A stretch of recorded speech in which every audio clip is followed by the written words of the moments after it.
welcome back to the Citizen channel. Hope you're all staying safe and well, and if you've recovered from that trip to West London in midweek, we welcome Sunderland to the Etihad this week on the 6th of December, Saturday, 3 p.m. kickoff. So if you're not there, you're going to have to find a way of watching it somewhere else. If you're out of the UK, you'll be fine. If you're in the UK, you have to mess about, don't you? But we're going to have a match preview, match day 15, of course, this one. So we're going to check out Sunderland's pretty good season so far. They should be quite impressed, quite happy with how it's gone. We'll look at a possible Pepsi 11. I think there might be 2 or 3 changes to that 11 that started against Fulham.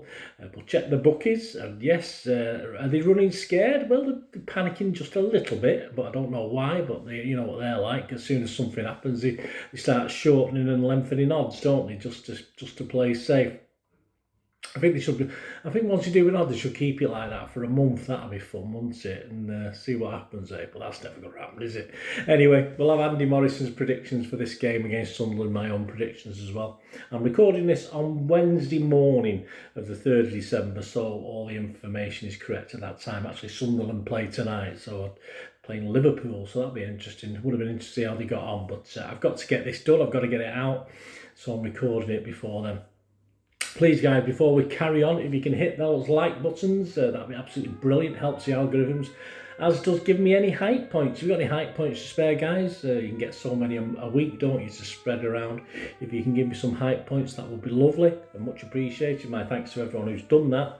Of course, if you've not already subscribed, if you consider that as well. Everything City, of course, past, present, and as long as I can keep going. And after last Tuesday night's trip to Fulham, I think my old ticker might be suffering a little bit, so but I'm sure there's plenty left in the tank. Well, I hope so anyway, fingers crossed. Anyway, so if you can do that for me, guys, be most appreciated. Sub if you've not already done so. Right, let's get back to this game.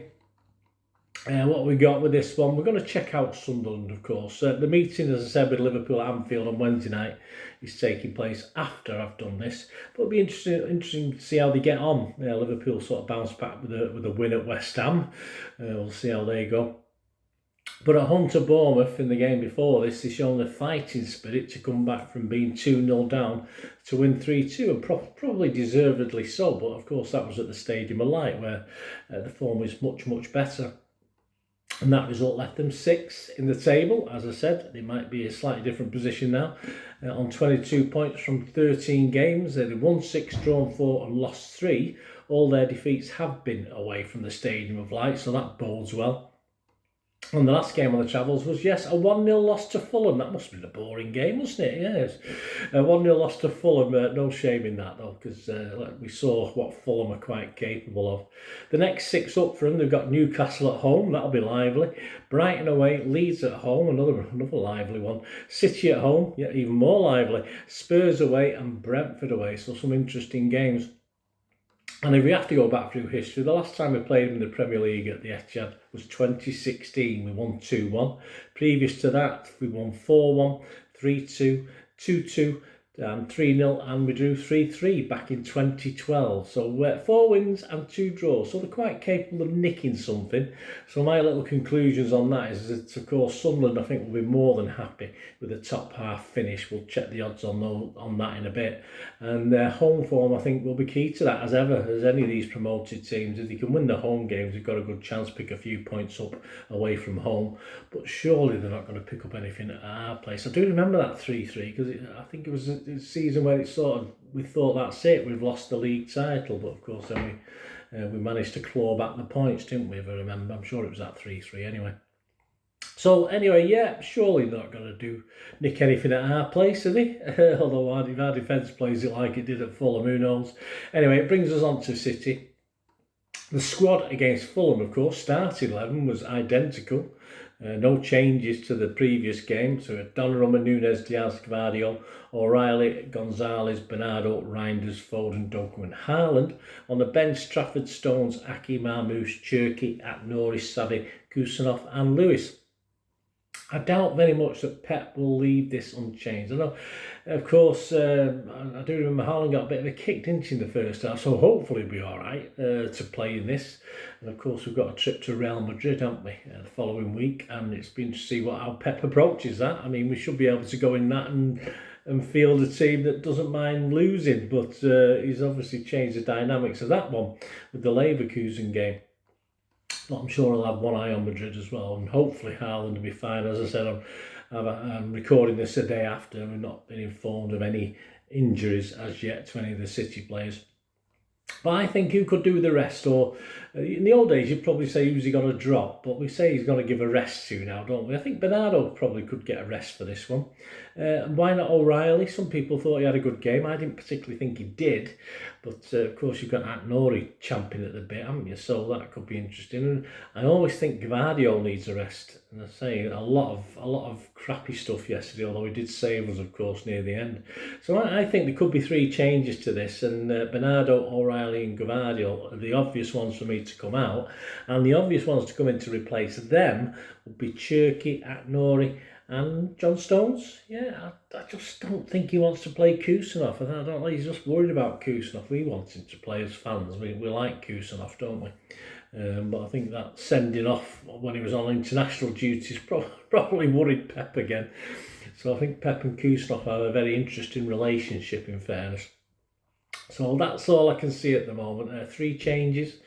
So my 11 for this game against Sunderland: Donnarumma, Nunes, Diaz, Stones, Nori, Gonzalez, Cherky, Reinders, Foden, Doku and Haaland. Yeah, I think that's 11. Sounds like 12, that. No, it might stand a chance to play with 12. Might be even better.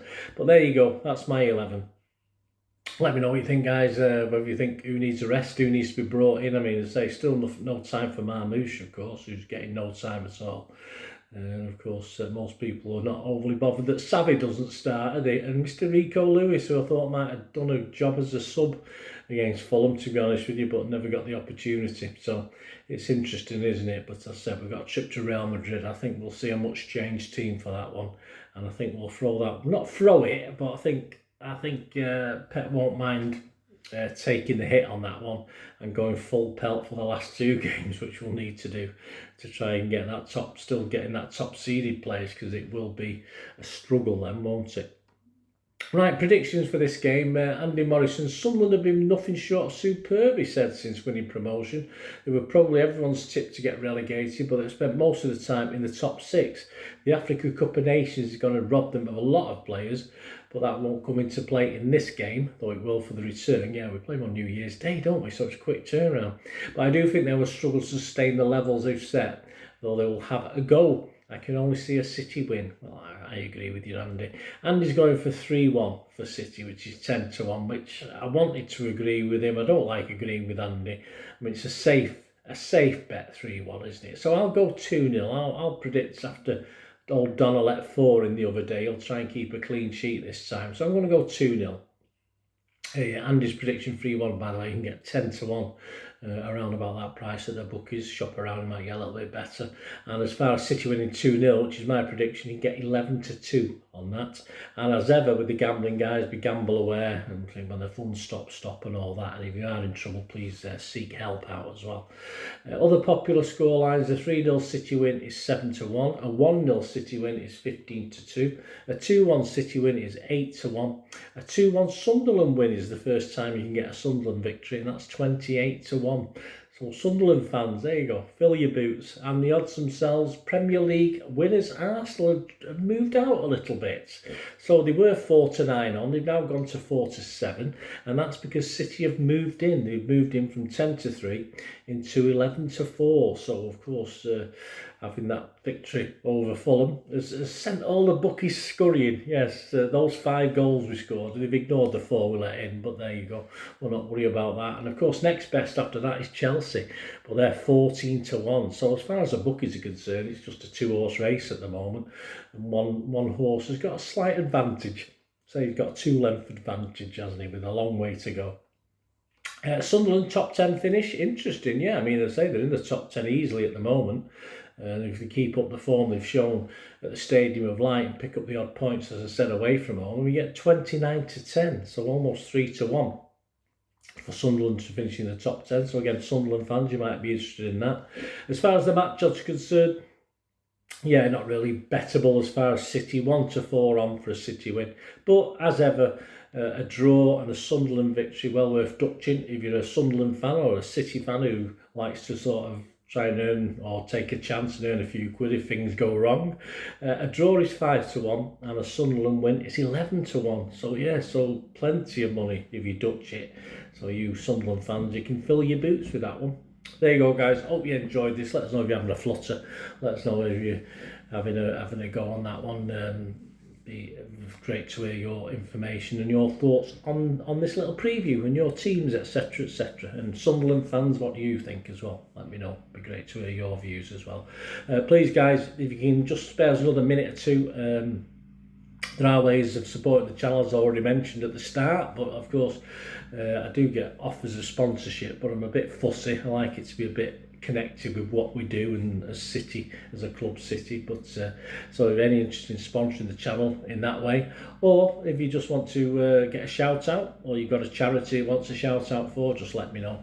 And there are ways of doing that. Just keep watching and listening. Thanks for that, guys. Hope you enjoyed the feature anyway, and please, if you can, give us a thumbs up, give us a like, that'd be wonderful. And if you're not already a subscriber, it'd be great if you could subscribe. It's absolutely free. Also, check out all my social media links. They'll be in the description and comments below if you want to follow me on TikTok, Instagram, X, Facebook. We can chat on there and do all things City, of course. Also, if you're into film and TV, don't forget, a lot of this channel is film and TV stuff. I love me film and TV like I do City. So if you're into that, have a look. Or if you know someone who might not be that bothered about the football but likes film and TV, give them a kick in my direction. I'll be very grateful. And special thanks as ever to supporters of the channel. Piat6505, they've got a little eBay shop selling film and TV memorabilia mainly, including books, magazines, posters, lots of posters, and they do have some City stuff as well that they've purloined off me over time, so there'll be a few bits and pieces, probably more going on as well. So have a look at Piat6505 on eBay. And yes, if you do go onto eBay, and if you remember, we do have memberships, 99p a month. You get early access to all my vlogs, so as soon as I do them, you get them. Sometimes it could be months before they're published generally, so a lot of the history stuff, so you have access. The membership gives you access to that. It gives you 10% extra off at Piat6505 if you want to buy any of that memorabilia. That's all that you can actually gain that from being a member and support the channel. That's a great way of supporting the channel, of course, like watching the ads on the original thing that you've seen now, my original feature. That'd be fantastic. So yeah, also before we go, podcasts. If you like your podcasts, I do a podcast with Mike Long in South Korea. It's called Bolt from the Blue, in our 8th season. Yeah, we've had some good fun on there. We're trying to have a bit of humour, generally look at City's games as and when we play them, have a look back. So please check out that. It's on Soundcloud, Spotify, all good places you get your podcasts from. There you go, guys. Thanks for watching. Hope you enjoyed everything about this feature, and you didn't mind me asking you about this at the end. And please, all I ever ask for you is to stay safe, everyone, especially you Blues.